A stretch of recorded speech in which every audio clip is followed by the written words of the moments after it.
Broadcasting live from the Business Radio X studios in Phoenix, Arizona, it's time for Phoenix Business Radio, spotlighting the city's best businesses and the people who lead them.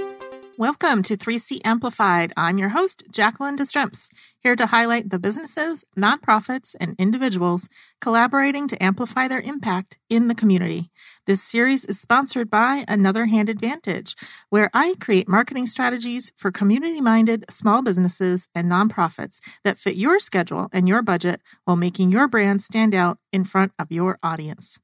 And joining me in the studio today is Melissa Drake, Co-Managing Director of Girls in Tech Phoenix. Welcome, Melissa. Thank you for having me. Yeah, definitely.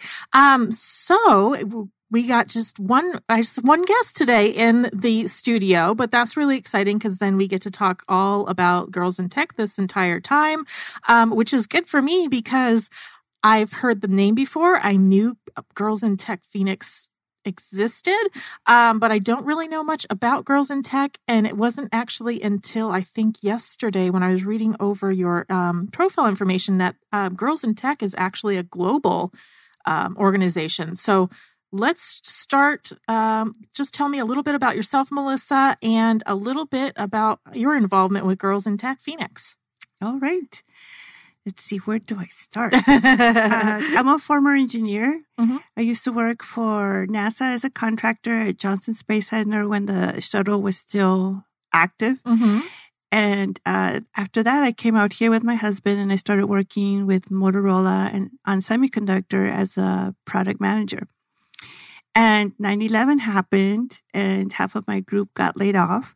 So what I decided to do, because I didn't want to go back into the semiconductor business, I decided to do a substitute teaching job.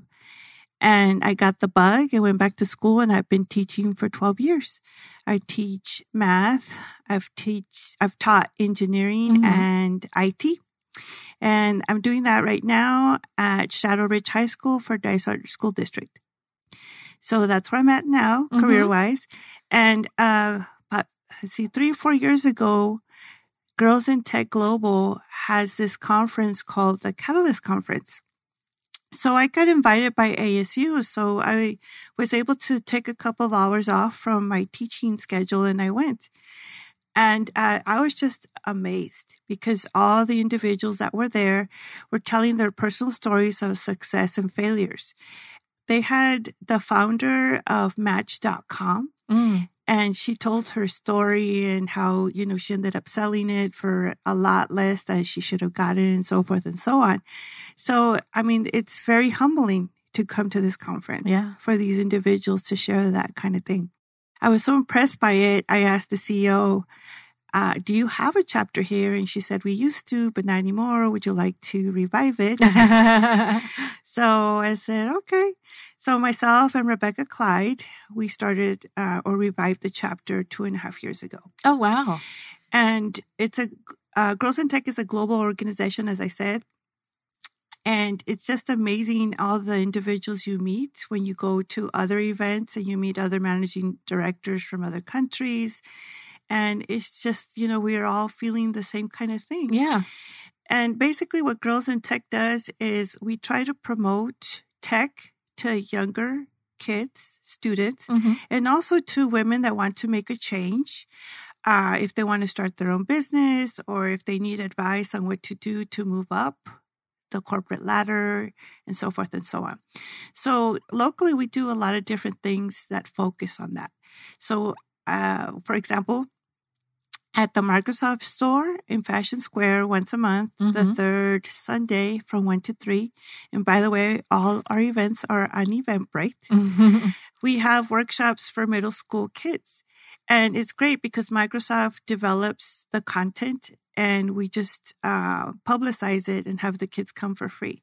Yeah, actually, I think I saw you actually have one coming up. I think, is it this Sunday, yes. June 30th? Yes. Yeah. And I was looking at some of the past topics and they're different every month. And yeah, it was really interesting to kind of look through all those different topics and see sometimes when you think tech, you might just think of one thing or another. And it's so diverse, and those classes or workshops are all very diverse as well. They do a fantastic job creating workshops. and we're going to start our 3rd year partnering with them. Oh, that's great. So they create a brand new set of workshops. It's not the same every year. So it's been fantastic. I love that program. The other thing we're going to do for high school kids is we are going to develop our first Tech Challenge robotics team. Wow. And we want to have all girls. So if any girls that are around 15 through 18 want to participate, please let us know, because we haven't found our team yet. And they can be from anywhere in the city. We will meet at one venue and we just start building and planning and so forth and so on. When I was a teacher at Tolleson School District, when I got my first full-time job, I unknowingly decided to be a part of first robotics with this other teacher. And it was our first year doing it. And we didn't know how big it was going to be. And 7 years later, we kept doing it until I left the school. It's an amazing program. I still keep in touch with those students. So I'm hoping that that's the type of relationship we will develop with this team that we will form. So what is the competition then? Are there different categories for the different robotics that you come up with? Where do the students come up with an idea or pick a category? So first develops a theme every year. So they do it for the elementary, middle school kids, which is first Lego, using Lego Mindstorm kits. And then the middle one, which I really like because it's easier and more economical, is the FTC. And that's like a medium-sized robot. And then you have the big one, the high school one, which is like about my size. Oh, wow. So they have 3 levels. So the middle one, they start with their theme in September. So they give you the instructions, what your objectives are, and you can purchase a kit to help you set up the floor, because it's a big floor where you compete, right? So they give you instructions to build your own if you can't afford to buy their kit. Right. So you start building your robot and you start doing the objectives of the game. And sometimes it's just shooting like maybe little balls in a hoop or pushing things around. Very basic, nothing too bad for the middle. Yeah. And what they do also for that competition is they have them behave like engineers. They have to document everything, from the very beginning. Who's their team? How did they decide to build their design? They draw their design and so forth and so on. So it's hands-on. Right. That's why I love this program so much. And I imagine it's probably a really great way to, for girls to explore engineering and technology. It's fun to, work together in a group. And like you said, the robots are simple enough that I can't imagine. I'm sure there's some frustration, but not so much frustration that, again, it's that learning experience of being able to create something together and then learning without even knowing that you're learning something. Yes, I've done all 3 competitions, and this is my favorite. Yeah, because it's a nice balance. Right. So I'm looking forward to it. How long do they have to do the creation and the build? I'm not sure. With this competition, it's kind of about 4 months, I would guess. So they have plenty of time. Right. Versus the high school one, you only have 6 weeks. Oh, wow. And they're very strict about that. Yeah. So I think that's another reason I like this middle one, because we have more time. Yeah. So kind of going back then to Girls in Tech, and when you were first, got together to revive the program here in Phoenix, what were some of the first things that you had to do then to kind of get that program back up and running again? So we created a launch event. Okay. And that way we could get kicked off in full swing. And we actually had, I can't remember what the film was, but we showed a film at the Science Center. Okay. And it was about girls that started their own businesses. So we kind of showcased that so people would be interested in coming.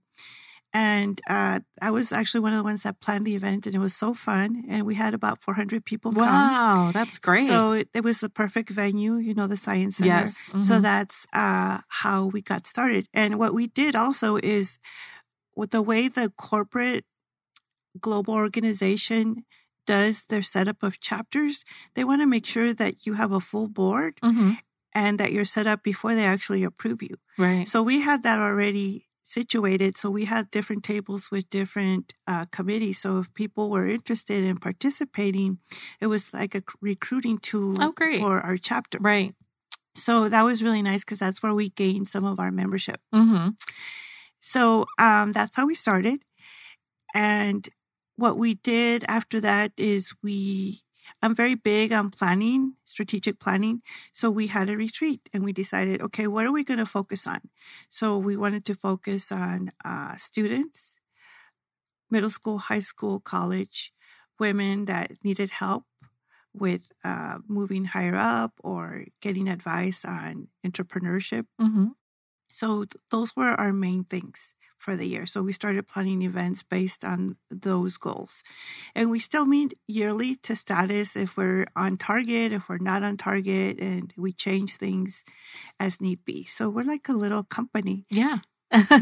So what's types of, we talked about the Microsoft event, but what other things are you then doing in the community then to kind of further this mission of, exposing more kids and more women to technology? So one example, we just had our mentorship meetup yesterday, and we have different speakers every other month to come talk about how to, say, for instance, yesterday was the gender communication, how men communicate versus women. Mm-hmm. And this particular person is a coach, and she was giving us different examples of what we could do to ask for stuff. Because sometimes as women, we feel like, okay, we are expected to get things, but we can't get things if we don't ask for it. So that was a really good pointer that she gave us. I mean, she actually made us practice it. She says, okay, get with the person next to you and ask for something. Use these steps. And they did it. So it's only an hour, but it's a good networking opportunity. And I think yesterday was our biggest turnout. It's a small venue, about 28. So it's very intimate. And I think I like our intimate events better than our big, huge events because you get to know individuals. Oh, yeah, definitely. You get to kind of like you said, get to know them individually. But then also they get to know you and your organization a little bit better as well. So, so are they all members then that come to these events, or are they open to? They're open to anybody. Oh, great. And right now, by the way, membership to Girls in Tech is free. Oh, good. So if you go to girlsintech.org, they have a global map. And you click on Arizona, click on Phoenix, and it takes you to our webpage. And you can go to the contact information. And if you fill all that in, you automatically get added to our distribution list. So right now, we're not charging dues, but we are planning to. So take advantage of that now. So what happens then once you become a member then of Girls in Tech Phoenix? What does that mean? What do you get from that membership? So you get information about our upcoming events firsthand. And then we also have a newsletter where we advertise certain different things like jobs. We profile some of our members. So you get that. And if you do become a committee member or chair, you do get to attend the events for free because you're a member, especially if you volunteer. Sometimes I still pay because I actually, just don't want to do anything and I just want to participate. Yeah. So, but I don't have to. But so primarily that, and I think the biggest thing is the networking part. If you're seeking, contacts for a certain thing, to get advice, on business, this is the place to do it in. That's one thing that I liked about the Catalyst conference. And I just went, by the way, last week. Oh, okay. Rebecca, I was at a conference last week too. It's conference season. It is. Rebecca and I were in attendance, and we just love it. We just love it. Mm-hmm. And you know the actress from Big Bang Theory? Mm-hmm. I can never say her name, but she's Sheldon's girlfriend. Oh, yeah. Amy. Okay. Amy, She was one of the main speakers. Oh, that's great. And she told us her story. Mm-hmm. And, you know, she's a neuroscientist. Yep. Mm-hmm. So she was telling us how she, you know, ended up acting. Right. And it was just an amazing story, very inspirational. So we have those type of events where we have panelists come Mm-hmm. and they tell their story. And that motivates a lot of women to say, hey, you know, I can do what she does. Right. You know? Oh, yeah. So those are the kinds of events that we try to have here as well. Mm-hmm. Whether it's one speaker or panelists, every year we try to have events like that. Yeah. The other thing that we just had with Goodyear, the city of Goodyear, is we had a hackathon. But it's not your typical hackathon where you have to have a bunch of IT guys that are, you know, programming and stuff. That's ideal.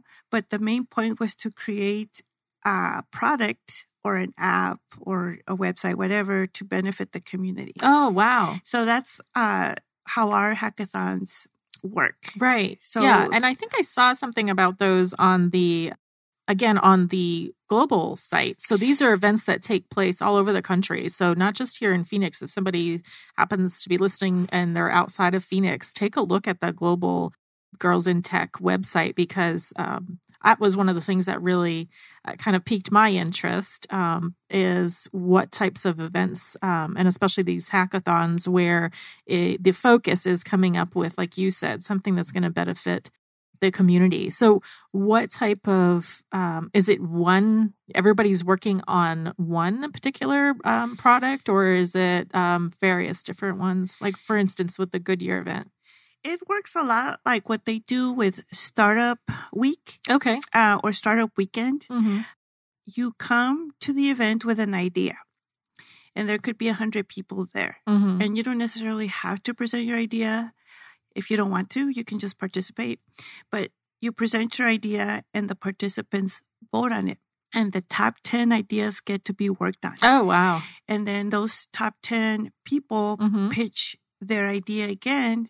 So if your idea didn't get selected, you can decide what person you want to work with based on their product. Right. So then they have about a day and a half to work on the product.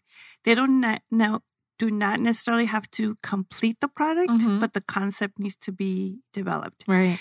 You need to have a business plan and so forth and so on. So on the last day, you present it with your team, and there's like a set of panel judges. Mm-hmm. And sometimes there's prizes. Well, actually, we always do have a prize. Sometimes it can be, money. Sometimes it could be like, I think this past time we did raspberry pies for each individual. So they present it, it gets voted on, and that's it. But we get a lot of reviews of how much fun they had. Yeah. And it is a really great event if Mm-hmm. you've never done one, even if you just want to do something for fun. Right. So what were some of the ideas then that were presented? Let's see if I remember. So actually, my students participated from my programming class, and they wanted to develop a networking site that you could use that would be safe, Mm-hmm. so that people wouldn't get hacked into. Mm-hmm. So what they created was the actual website to market it, but they actually couldn't do the networking because it's more complicated than that. Yeah. So they did that. And one other group did a wardrobe for people that are having disabilities. So for instance, creating a dress that has Velcro so the person can put it on more easily. Oh, wow. Things like that. That's great. And I can't remember anymore. Yeah. Right So now, again, but- it's all different type. It doesn't necessarily have to be, like you said, coding. Exactly. That clothing one sounds, really great. So are there people of all ages that are participating in this? In or this is one, it, we allowed high schoolers on up. Oh, okay.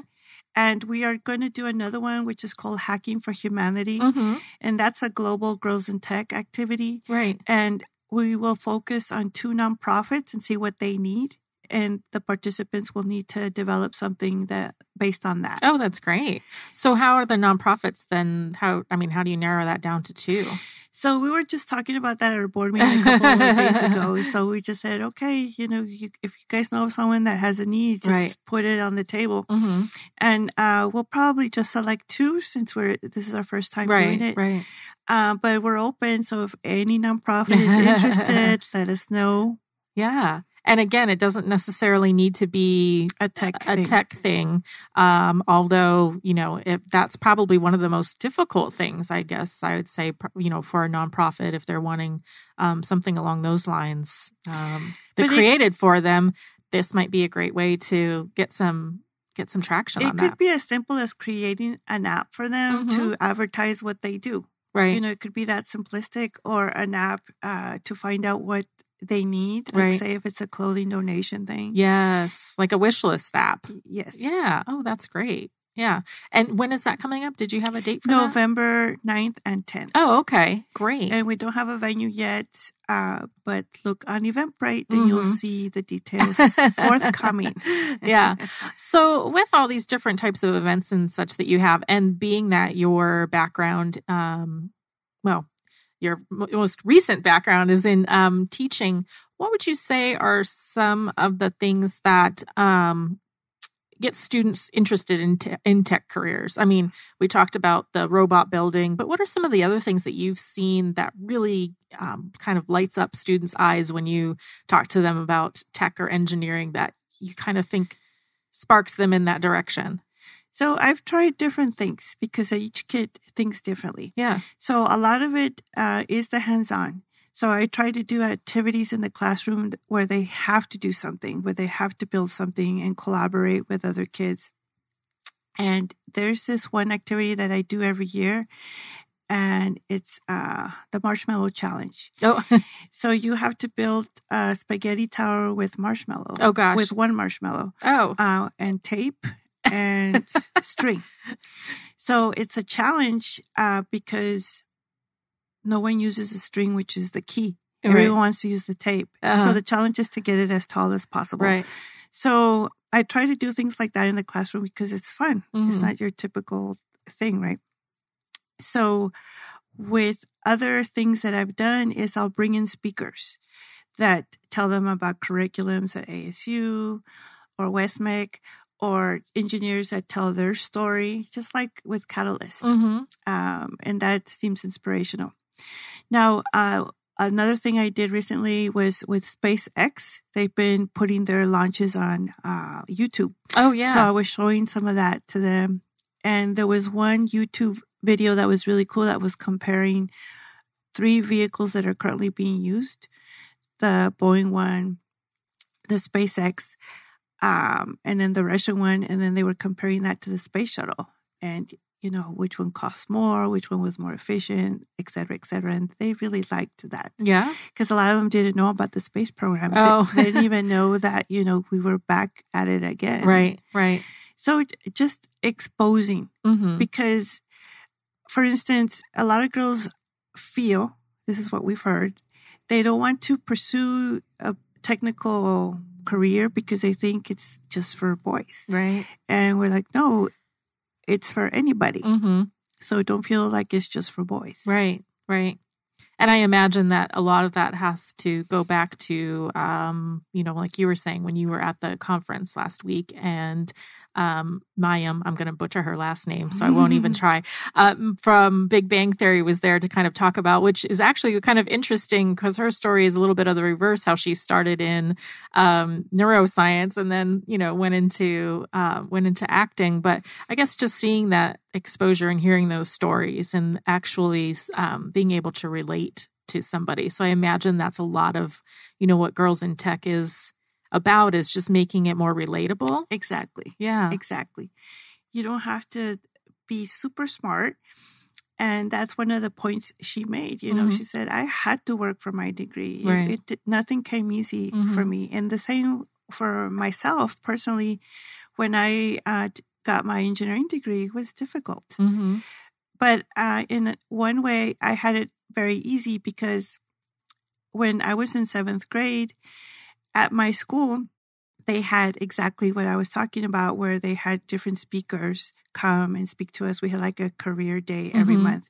And this individual from the El Paso Electric Company, I'm from El Paso, by the way. I don't know what he said. I don't remember, but I knew I wanted to do what he did. And at a very young age, that's really rare. But I kept to that and I accomplished my goal. Even though I'm doing teaching now, I'm glad that I stuck with it because it was a great experience. Right. But in this day and age, like I'm having a hard time with my children trying to decide what to do because there's so many options now. So I think the more they're exposed to things like we provide in Girls in Tech, it gives them a better sense of what they could do for a career. Yeah. And I guess too, looking at, maybe looking at it more creatively too, and looking at kind of, I guess, like a reverse engineering of this is what this person does, or this is how, this building was built, or this, assembly line piece of equipment was created, and then pulling that back and looking at, okay, what exactly does that entail, and what kind of, because I think that might be surprising to some women also, is either, you already have your career and how maybe easily you could make that shift to doing that. But also for girls looking at, maybe they think, oh my gosh, that must take a lot of math classes, or that must take a lot of science classes, and I don't really, I'm not really interested in math, or like you said, I don't get straight A's in math, but looking at it as, it might not necessarily be what you think it is. Exactly. And there are so many opportunities in tech. You don't have to have an engineering degree. You don't have to have a software development degree.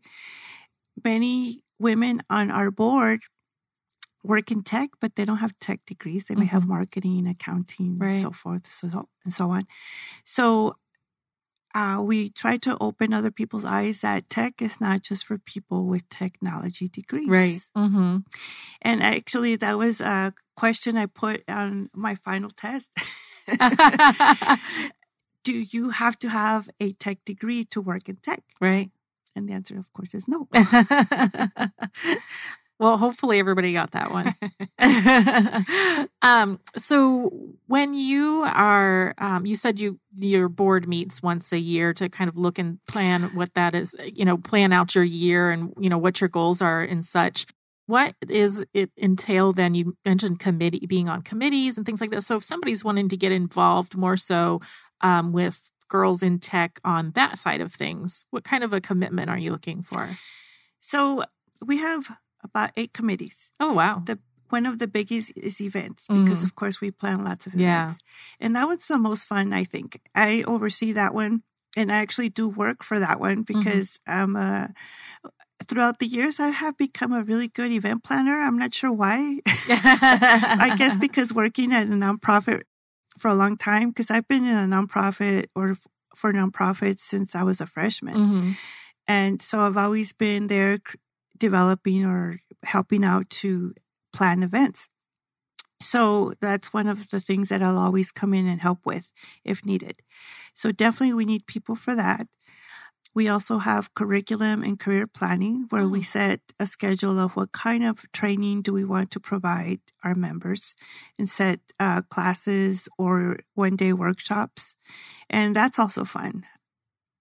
We have marketing, and we actually have a team of 9 working on marketing because, and I owe it to Rebecca because she's a marketer. That's her background, and she knows what it entails. So our marketing team is awesome. We're on all the social media. They develop graphic designs for us sometimes when needed. Right. So we have an awesome team. It's like professional. So we have membership, who does constant surveys about what we should be doing with our membership. And they are really great with statistics. We have, I believe, about 1,200 signed up in our distribution list. Oh, wow. That's 700 that are actually active and respond and so forth and so on.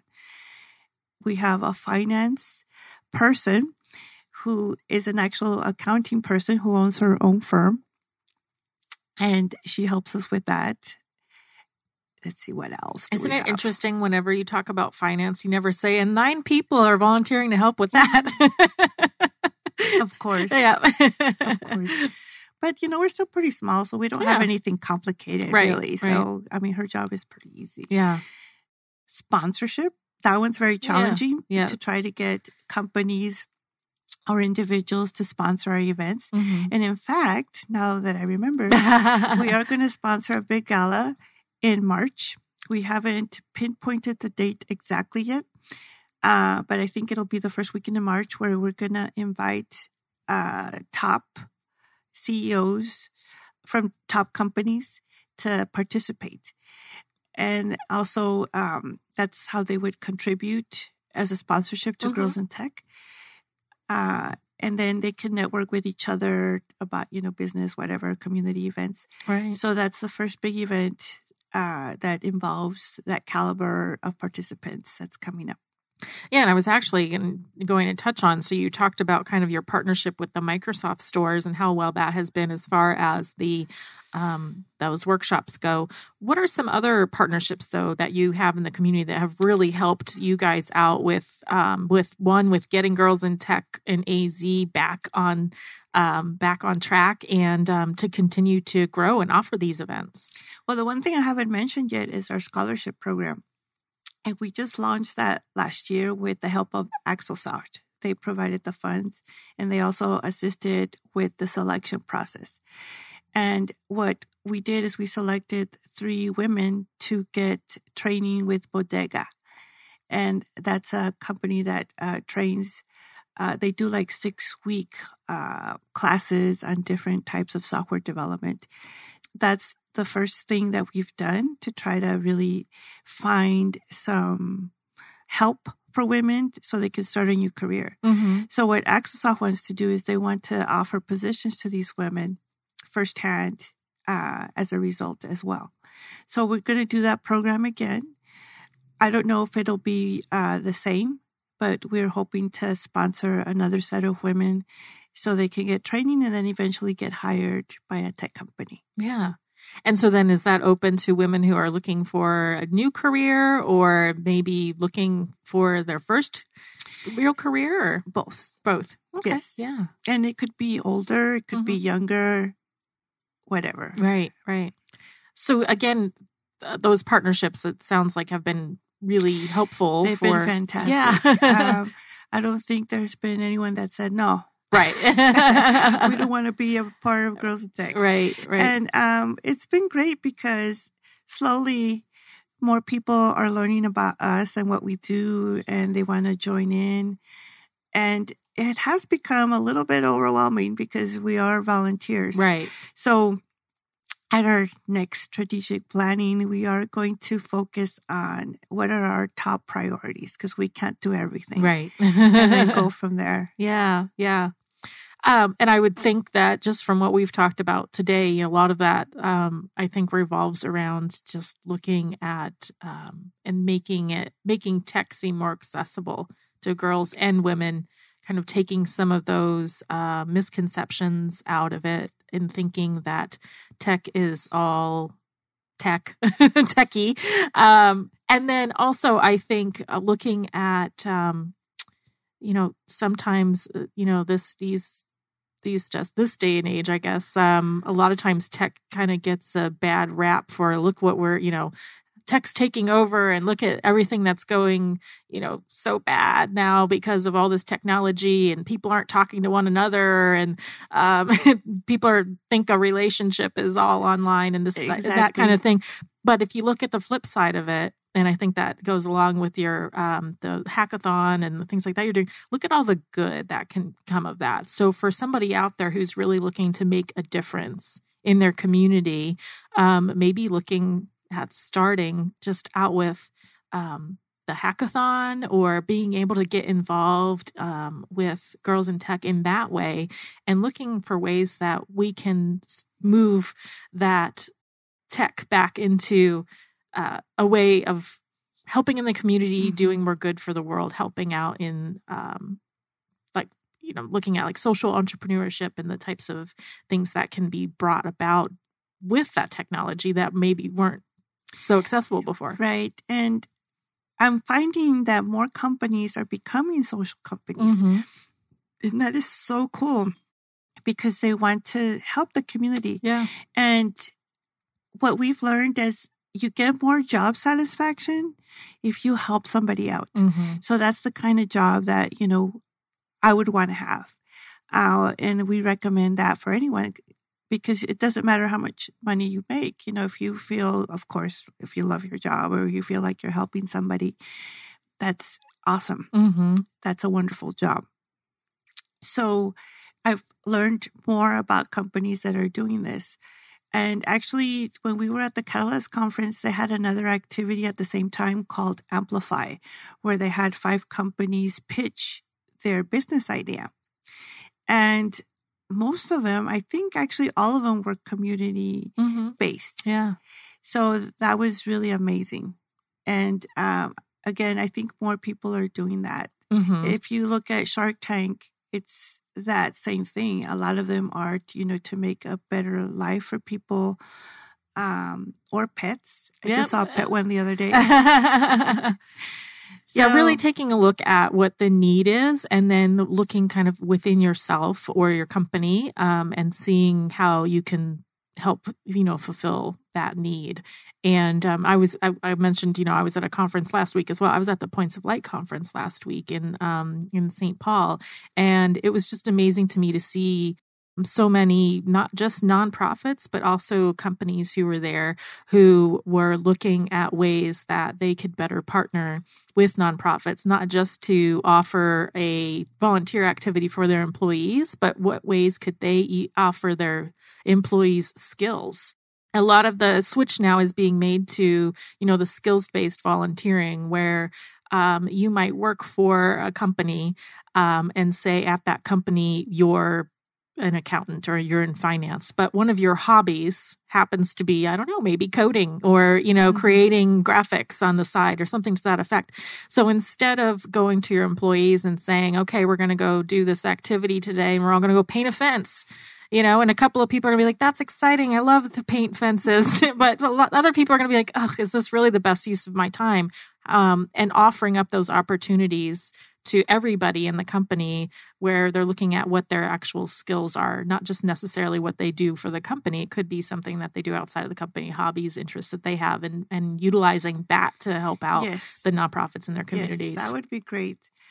If that was definitely done more. Mm-hmm. I remember, I think it was at a startup weekend I participated in.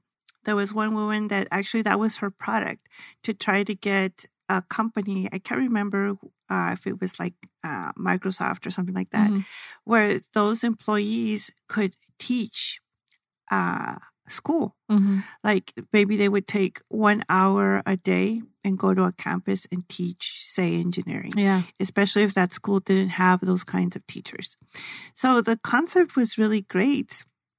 And I was hoping that, she would continue it. I don't know if she did because I asked her, keep me informed if it comes to fruition because this is amazing. Yeah. But, that's a good example of how it would be beneficial for employees to do that. Mm-hmm. Yeah. Definitely. Well, we know we talked about a lot of events that you have coming up. So we mentioned you have one coming up this Sunday. Again, for anyone who has, is it kids ages 15 and up, or did you? 12. 12. Or 8. Okay. 8 to 15. Okay. And that's at the Microsoft store at Scottsdale Fashion Square. Okay. Yeah. And I can't remember what the topic was this Sunday, but I don't remember either, but it's from 1 to 3 and Yeah. you can register on Eventbrite and it is free. Yeah. And all the events are on there. That mentoring, I believe you said those are those on Wednesdays? Crush It Wednesdays. Yes. And we're scaling a little down so we're not overwhelming our people. So we're going to be doing that event every other month. Yeah. And that's at the Kaiser building on Indian School.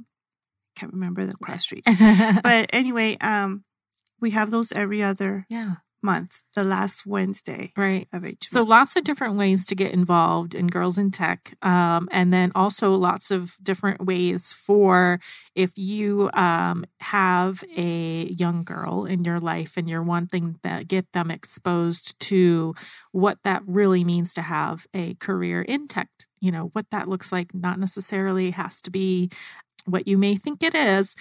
Definitely reach out to Girls in Tech Phoenix, because I think what you're doing is amazing as far as, like you said, kind of breaking down those barriers for girls and women and really exposing them to what it looks like to have a career in tech and kind of what those possibilities really are for them. A couple of things I forgot to mention.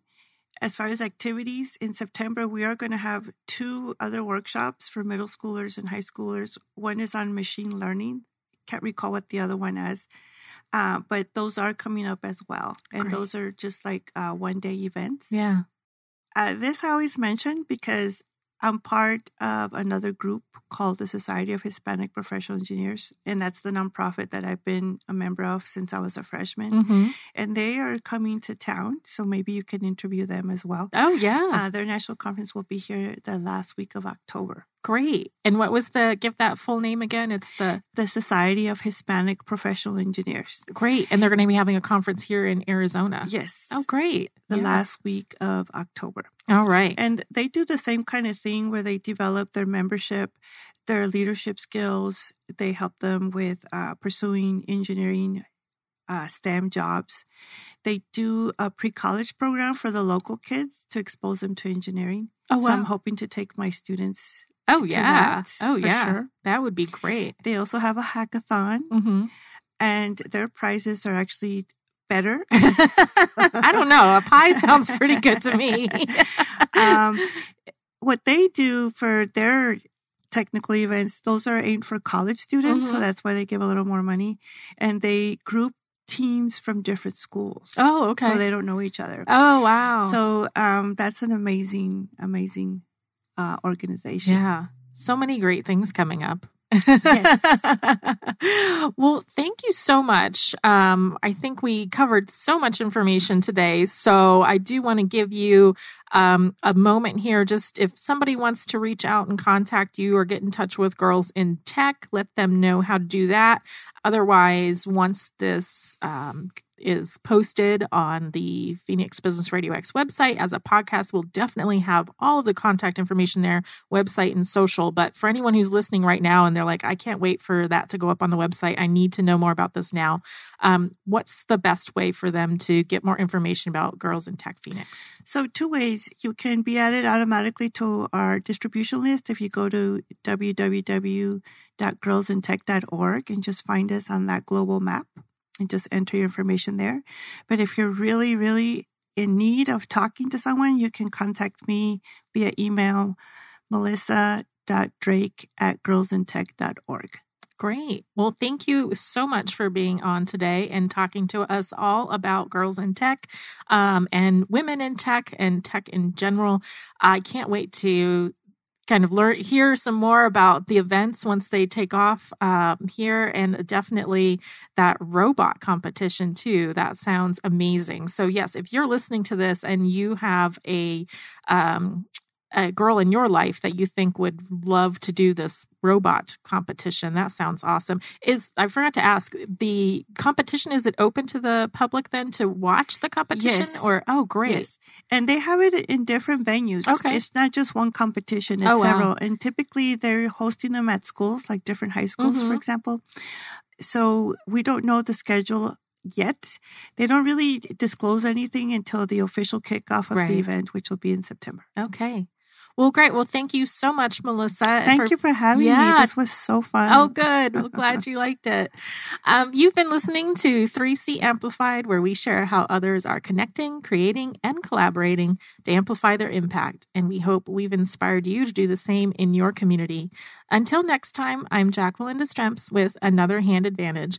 Let me help create a digital marketing strategy to put your organization's mission in front of your target audience and highlight the impact you're having in your community.